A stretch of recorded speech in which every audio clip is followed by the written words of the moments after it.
अरे आपने शोले देखी है? वही वाली वीरू, जय, ठाकुर, गब्बर वाली? बिल्कुल, मैं उसी शोले की बात कर रहा हूँ जो आप सबने देखी हुई है।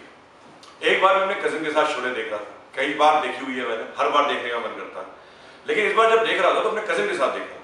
और ये जो कजिन था, जैसे ही क्लाइमेक्स सीन आया और हेमा मालिनी का डांस आने वाला था, एकदम से बोला कि अरे भैया अभी कैक्टस मूव आने वाली है। मैंने कहा कैक्टस मूव, ये क्या होता है? उसने कहा देखो अभी सांबा बोलेगा कि ये जो हेमा मालिनी है ये बड़ी कटीली नचनिया है, तो कांटे का मतलब कैक्टस और नचीली मतलब मूव। मैंने कहा अरे भाई कैक्टस मूव का मतलब ये थोड़ी ना होता है, बट खैर जाने, वो तो बच्चा था। लेकिन ये कैक्टस मूव एक्चुअली बड़े काम की चीज है, वो मुझे तब समझ में आया।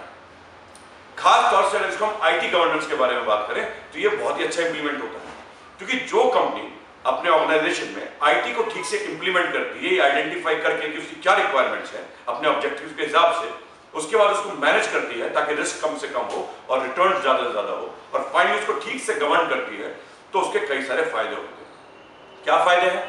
कैक्टस मूव फायदा है। क्या होता है कैक्टस मूव? अभी देखते हैं, एक बार लिख के देखते हैं।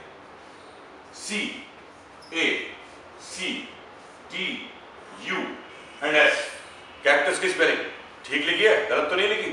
चलो देखते हैं क्या बनता है। C से बनता है कॉस्ट। किस चीज की कॉस्ट?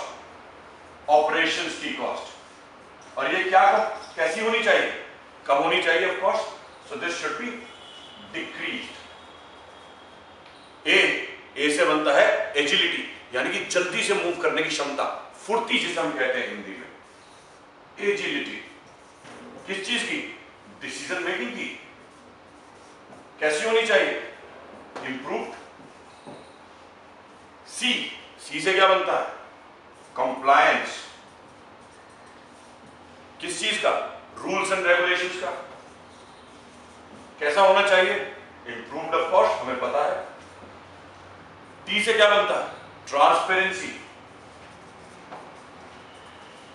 हिंदी में जिसे हम पारदर्शिता भी कहते हैं। ये कैसी होनी चाहिए? वंस अगेन इंक्रीज, यानी कि अच्छी होनी चाहिए। यू से क्या बनता है? बहुत ही सिंपल है, अंडरस्टैंडिंग, यानी कि चीजों को समझना। पर इस केस में किस चीज को समझना? आईटी गवर्नेंस को, यानी कि आईटी को कैसे मैनेज किया जाए। एंड फाइनली एस से क्या बनता है जो हम सभी को चाहिए? सेटिस्फैक्शन। सेटिस्फैक्शन किसका? एम्प्लॉइज का, बोर्ड मेंबर्स का, सारे मैनेजमेंट का, सारे स्टेक होल्डर्स का। तो ये तो हो गया हमारा कैक्टस। अब एक बार मूव चेक करें क्या होता है। बहुत सिंपल है, इसको रिमूव कर देते हैं। फिलहाल मूव की बात करते हैं। MOVE, move. सही लिखिए ना स्पेलिंग। एम से क्या बनता है? मैनेजमेंट एंड मिटिगेशन, यानी कि मैनेज करना और उसको दबा के रखना। किस चीज को दबाना चाहेगी ऑर्गेनाइजेशन? रिस्क को।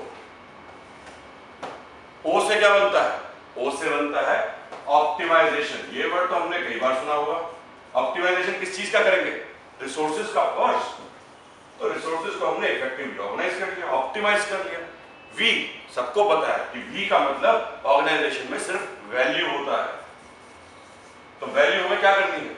बट ऑफ कोर्स इंक्रीज करनी है फिर से। और फाइनली ई का मतलब क्या है? आज का जो एनवायरनमेंट है वो बहुत ही डायनामिक है, यानी कि ये चाहता है कि कंपनीज बदलते वक्त के साथ जल्दी बदलना सीखे, लेकिन बदलाव में दिक्कत आती है। लेकिन अगर हम ये सारी चीजें करते हैं तो वी कैन इनेबल चेंज, यानी कि हम जल्दी से बदलाव भी ला सकते हैं। यही होता है कैक्टस मूव, और यही होते हैं आईटी गवर्नेंस के बेनिफिट्स। एक बार चेक करना, आपके आईसीआई के मॉड्यूल के पेज नंबर 1.7 पे यही दिया हुआ है ना। क्या कहा था मैंने आपको कि आईसीआई का मॉड्यूल ही मैं आपको ठीक से याद करवा दूंगा, आसान तरीके से याद करवा दूंगा। अब पूरा का पूरा पेज याद करना तो बड़ा मुश्किल काम है, लेकिन कैक्टस मूव याद रखना एक बहुत ही आसान काम है।